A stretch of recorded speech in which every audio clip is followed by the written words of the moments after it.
He said Miami. Miami.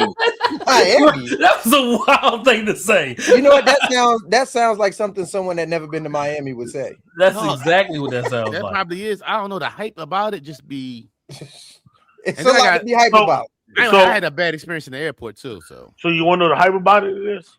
What's that? All that stuff that you talked about doing this morning, we not doing out here, right? In Miami, guess what I did today in South Florida? Woke up, made me some breakfast, went to the beach. Then I texted everybody that was in the snowstorm, meet on the beach. How y'all doing? Penny. Oh, you that friend? Yeah, you a petty nigga. Yeah.